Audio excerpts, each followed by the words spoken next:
क्रिस्त में प्यारे भाई और बहनों, आज सारा संसार बड़े हर्षोल्लास के साथ ईस्टर मना रहा है, अर्थात यीशु मसीह के पुनरुत्थान का पर्व मना रहा है।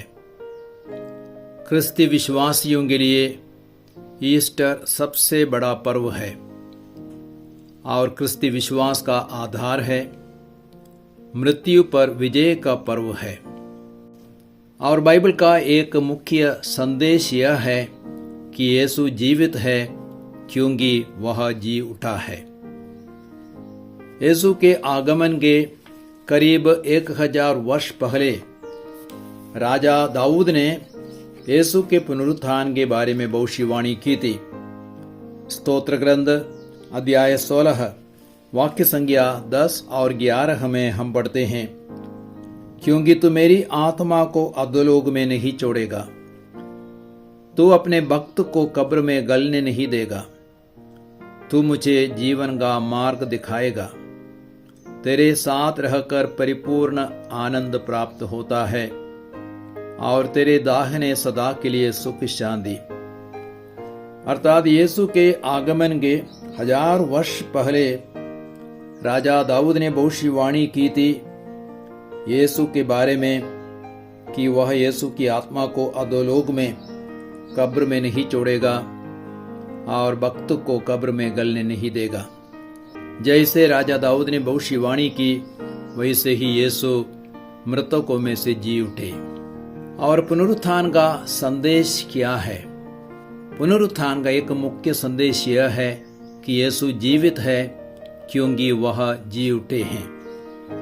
कई लोग पूछते हैं, पुनरुत्थान का क्या प्रमाण है?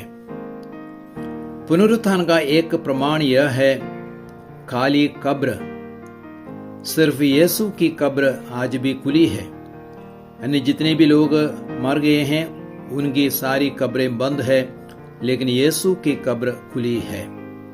और पुनरुत्थान का दूसरा प्रमाण है प्रेरितों की साहसपूर्ण गवाही।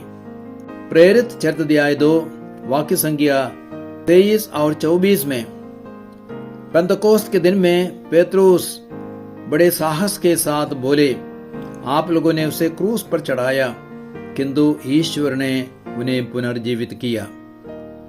और पुनरुत्थान का एक तीसरा प्रमाण है साउल का मन परिवर्तन। हमें मालूम है कि साउल एक अत्याचारी था। उसी अत्याचारी साउल को यीशु ने दर्शन दिया और साउल का मन परिवर्तन हो गया और साउल पौलुस बन गया, यीशु का सबसे बड़ा मित्र बन गया, सुसमाचार का सबसे बड़ा प्रचारक बन गया। और अंत में पौलुस ने अपने जीवन को भी सुसमाचार के लिए, यीशु के लिए अर्पित किया। वह शहीद बन गया। और उसी पौलुस ने पुनरुत्थान के बारे में लिखा है कुरिन्थियों के पहले पत्र अध्याय 15 वाक्य संख्या 3 से 9 तक में, क्रिस्त मरे, तीसरे दिन वह जी उठे। और क्रिस्त ने कैफस को दर्शन दिया, उसके बाद 12 को दर्शन दिया, उसके बाद 500 से अधिक लोगों को एक साथ दर्शन दिया और उसके पश्चात याकूब का दर्शन दिया और बाद में सब प्रेरितों को दर्शन दिया। अंत में यीशु ने मुझे भी दर्शन दिया। तो प्रेरितों की गवाही यही सिखाती है कि यीशु साक्षात जीवित है। कहा जाता है, death could not defeat him, grave could not hold him, hell could not get him.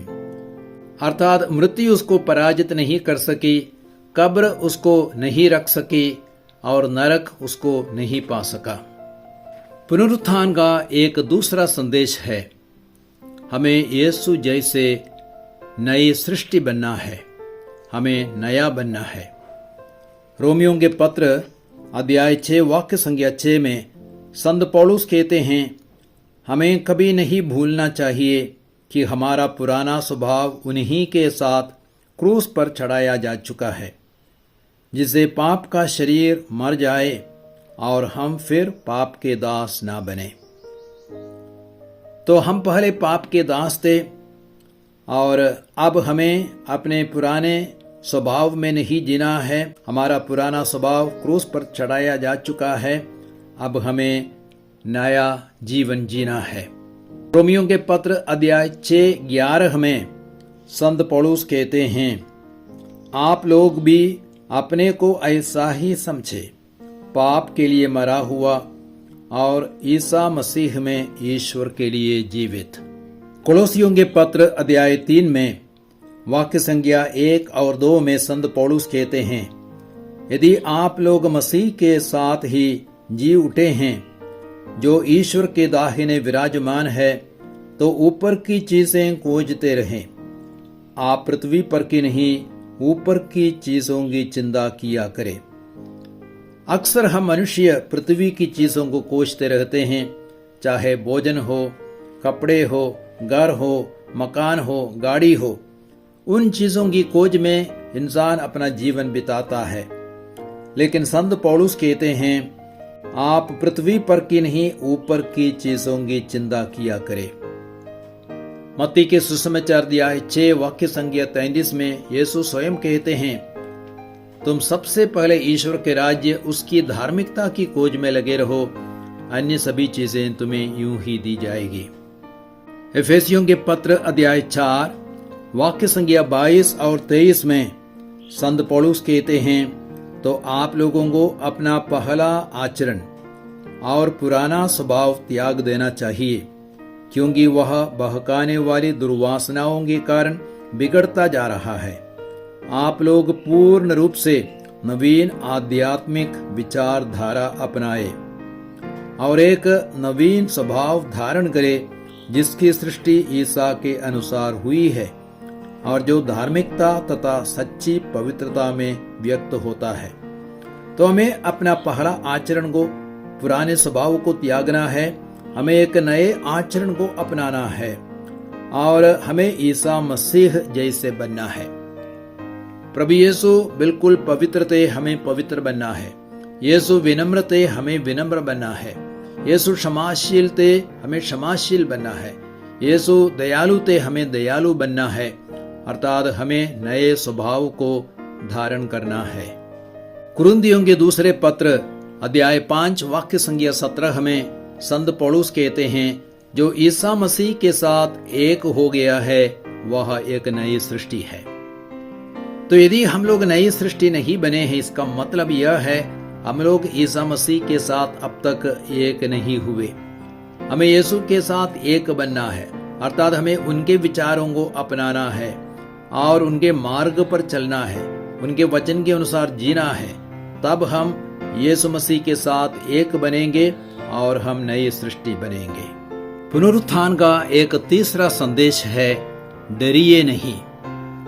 मत्ती के सुसमाचार अध्याय 28 वाक्य संख्या 5 और 10 में हम पढ़ते हैं, स्त्रियों को स्वर्गदूत ने दर्शन दिया और वे स्त्रियां यीशु की खोज कर रही थी। यीशु की मृत्यु के बाद कब्र तक गई थी और कब्र को उन्होंने खाली पाया। तब स्वर्गदूत ने स्त्रियों से कहा, डरिए नहीं, मैं जानता हूं कि आप लोग ईसा को ढूंढ रही है, जो क्रूस पर चढ़ाए गए हैं। वाक्य संख्या 6 में वे यहाँ नहीं है, वे जी उठे हैं, जैसा कि उन्होंने कहा था। और वाक्य संख्या 10 में हम देखते हैं, यीशु ने स्वयं उन स्त्रियों को दर्शन दिया और यीशु ने उनसे कहा, डरो नहीं, जाओ और मेरे भाइयों को यह संदेश दो कि वे गलीलिया जाए, वहां वे मेरे दर्शन करेंगे। तो पुनरुत्थान का एक महत्वपूर्ण संदेश है, डरिए नहीं, डरो मत। माना जाता है बाइबल में 365 बार लिखा गया है, डरो मत। फिर भी हम डर जाते हैं, भयभीत हो जाते हैं। इसायाह के ग्रंथ अध्याय 41 में वाक्य संख्या 10 में वचन कहता है, डरो मत, मैं तुम्हारे साथ हूं, चिंता मत करो, मैं तुम्हारा ईश्वर हूं, मैं तुम्हें शक्ति प्रदान कर तुम्हारी सहायता करूंगा, मैं अपने विजयी दाहिने हाथ से तुम्हें संभालूंगा। उसी प्रकार इसायाह के ग्रंथ 43 में भी प्रभु कहते हैं, नहीं डरो, मैंने तुम्हारा उद्धार किया है, मैंने तुमको अपनी प्रजा के रूप में अपनाया है। इसायास के ग्रंथ 43:5 में वहां पे प्रभु कहते हैं, नहीं डरो, मैं तुम्हारे साथ हूं। तो बाइबल में बार बार प्रभु हमसे कहते हैं, डरिए नहीं, डरो मत।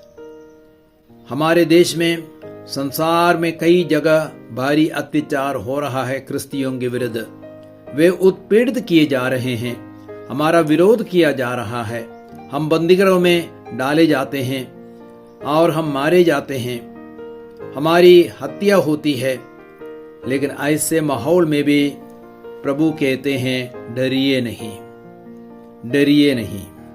ऐसे माहौल में प्रभु यीशु कहते हैं मत्ती के सुसमाचार अध्याय 10 वाक्य संख्या 28 में, उनसे नहीं डरो जो शरीर को मार डालते हैं किंतु आत्मा को नहीं मार सकते, बल्कि उससे डरो जो शरीर और आत्मा दोनों का नरक में सर्वनाश कर सकता है। तो जो लोग शरीर को मारते हैं, अत्याचारियों से हमें नहीं डरना है, लेकिन हमें ईश्वर से डरना है जो शरीर और आत्मा दोनों का नरक में सर्वनाश कर सकता है। और प्रभु यीशु स्वयं कहते हैं यूहन्ना के सुसमाचार अध्याय 14 वाक्य संख्या 1 में, तुम्हारा जी घबराए नहीं, ईश्वर में विश्वास करो, मुझ में भी विश्वास करो। घोर अत्याचार के माहौल में भी हमें यीशु को स्वीकार करना है, हमें यीशु की घोषणा करनी है। रोमियों के पत्र अध्याय 10 वाक्य संख्या 9 में संत पौलुस कहते हैं, क्योंकि यदि आप लोग मुख से स्वीकार करते हैं कि ईसा प्रभु है और हृदय से विश्वास करते हैं कि ईश्वर ने उन्हें मृतकों में से जिलाया, तो आपको मुक्ति प्राप्त होगी। तो हमें मुक्ति प्राप्त करने के लिए मुख से स्वीकार करना है, दूसरों के सामने स्वीकार करना है कि यीशु प्रभु है, ईश्वर का पुत्र है, संसार का एकमात्र मुक्तिदाता है। साथ ही साथ हृदय में विश्वास करना है कि ईश्वर ने उन्हें मृतकों में से जलाया, तो हमें अवश्य मुक्ति प्राप्त होगी। पुनर्जीवित प्रभु का एक चौथा संदेश है, तुम्हें शांति मिले। लूकास रचित सुसमाचार अध्याय 24 वाक्य संख्या 36 में हम पढ़ते हैं, शिष्य आपस में बातचीत कर ही रहे थे कि ईसा उनके बीच आकर खड़े हो गए और उन्होंने उनसे कहा, तुम्हें शांति मिले। और शांति को इब्रानी भाषा में शालोम कहते हैं। और शालोम ऐसी अवस्था है जहां शांति, मेल मिलाप, पूर्णता, समृद्धि, किसी चीज का अभाव नहीं है। यूहन्ना के सुसमाचार अध्याय 20 में वाक्य संख्या 19 से 29 तक में 3 बार यीशु ने शिष्यों से कहा, तुम्हें शांति मिले, तुम्हें शांति मिले, तुम्हें शांति मिले। और 3 बार यीशु ने क्यों कहा तुम्हें शांति मिले? उसके मुख्य 2 कारण थे। एक कारण यह था कि शिष्य बहुत ही डरे हुए थे, वे कमरे के भीतर बैठे थे और यहूदियों से वे डरते थे, और इसलिए यीशु ने उनके डर को दूर करने के लिए उनसे कहा, तुम्हें शांति मिले। एक दूसरा कारण यह था, शिष्यों को आत्मग्लानि हो रही थी, क्योंकि एक शिष्य ने यीशु के साथ विश्वासघात किया था और दूसरे शिष्य ने, पेतरुस ने 3 बार यीशु को अस्वीकार किया था। बाकी सभी शिष्य भाग गए थे, यीशु के दुख भोग क्रूस मरण के समय में उनके साथ नहीं थे। सिर्फ यूहन्ना अंत तक यीशु के साथ रहा। तो शिष्यों के डर को दूर करने के लिए, उनकी आत्मा ग्लानि को दूर करने के लिए यीशु ने 3 बार शिष्यों से कहा, तुम्हें शांति मिले, तुम्हें शांति मिले, तुम्हें शांति मिले। एफेसियों के पत्र अध्याय 2:14 में संत पौलुस कहते हैं, यीशु ही हमारी शांति है और उसने यहूदी गैर यहूदियों के बीच में शत्रुता की सारी दीवारों को गिरा दिया और एक दूसरे से मेल कराया। तो जब पुनर्जीवित प्रभु हमारे साथ है, हमें किसी चीज का अभाव नहीं है, और यदि हमारे साथ कुछ गलत भी क्यों ना हो जाए, उन सारी चीजों को प्रभु अच्छाई में परिणत करेगा। रोमियों के पत्र अध्याय 8:28 में संत पौलुस कहते हैं, हम जानते हैं कि जो लोग ईश्वर को प्यार करते हैं और उनके विधान के अनुसार बुलाए गए हैं, ईश्वर उनके कल्याण के लिए सभी बातों में उनकी सहायता करता है। तो हमारा ईश्वर बुराई को भी भलाई में परिणत कर सकता है और उसको अच्छाई में परिणत कर सकता है। तो हमें डरने की कोई आवश्यकता नहीं है। हम दिल में शांति रखें। पुनर्जीवित प्रभु का एक 5वां संदेश है, हमें प्रभु के साक्षी बनना है। हमें पुनर्जीवित यीशु के साक्षी बनना है। मत्ती के सुसमाचार अध्याय 28 में वाक्य संख्या 8 से 10 तक में हम पढ़ते हैं, स्त्रियां शीघ्र ही कब्र के पास से चली गई और विस्मय तथा आनंद के साथ उनके शिष्यों को यह समाचार सुनाने दौड़ी। अर्थात यीशु जीवित है, उस सुसमाचार को सुनाने के लिए वे दौड़ पड़ी। और यीशु ने उन स्त्रियों को दर्शन दिया और यीशु ने उनसे कहा, डरो नहीं, जाओ और मेरे भाइयों को यह संदेश दो कि वे गलीलिया जाएं, वहां वे मेरे दर्शन करेंगे। अर्थात यीशु ने उन स्त्रियों से कहा कि वे जाकर के शिष्यों को संदेश दें कि यीशु जीवित है। तो हम सबों को पुनरुत्थान के साक्षी बनना है, पुनर्जीवित प्रभु के साक्षी बनना है। मार्कुस के सुसमाचार अध्याय 16 में भी वाक्य संख्या 9 और 10 में हम पढ़ते हैं, ईसा सप्ताह के प्रथम दिन प्रातः जी उठे। वे पहले मरियम मगदलिनी को, जिसे उन्होंने 7 अपदूतों को निकाला था, दिखाई दिए। उसने जाकर उनके शोक मनाते और विलाप करते हुए अनुयायियों को यह समाचार सुनाया। तो जैसे मरियम मगदलिनी ने प्रभु के लिए साक्ष्य दिया, वैसे ही हमें हिम्मत और साहस के साथ प्रभु यीशु के लिए साक्ष्य देना है। प्रेरित चरित्र अध्याय 1 वाक्य संख्या 8 में प्रभु यीशु स्वयं कहते हैं, किंतु पवित्र आत्मा तुम लोगों पर उतरेगा और तुम्हें सामर्थ्य प्रदान करेगा और तुम यरूशलेम, यहूदिया, समारिया, पृथ्वी के अंतिम छोर तक मेरे साक्षी होंगे। तो सुसमाचार का कितना भी विरोध क्यों न किया जाए, कितना भी अत्याचार क्यों न हो जाए, कितना भी उत्पीड़न क्यों न हो जाए, हमें हिम्मत के साथ प्रभु का संदेश दूसरों को सुनाना है कि साक्षात यीशु ही संसार का एकमात्र मुक्तिदाता है और उसके अलावा कोई भी मुक्तिदाता नहीं है। और मार्कुस के सुसमाचार अध्याय 16 वाक्य संख्या 15 और 16 में प्रभु का सबसे बड़ा महत्वपूर्ण आदेश है, संसार के कोने कोने में जाकर सारी सृष्टि को सुसमाचार सुनाओ। जो विश्वास करेगा और बपतिस्मा ग्रहण करेगा उसे मुक्ति मिलेगी, जो विश्वास नहीं करेगा वह दोषी ठहराया जाएगा।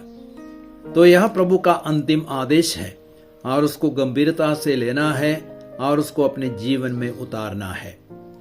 तो प्यारे भाइयों और बहनों, हम लोगों ने सुना कि यीशु मृतकों में से जी उठे और पुनर्जीवित प्रभु के मुख्य संदेश है, यीशु जीवित है क्योंकि वह जी उठे हैं और हमें यीशु जैसे नई सृष्टि बनना है। तीसरा संदेश, हमें डरना नहीं है। और चौथा संदेश है, प्रभु कहते हैं तुम्हें शांति मिले। और पुनरुत्थान का अंतिम संदेश है कि हमें पुनर्जीवित यीशु का साक्षी बनना है।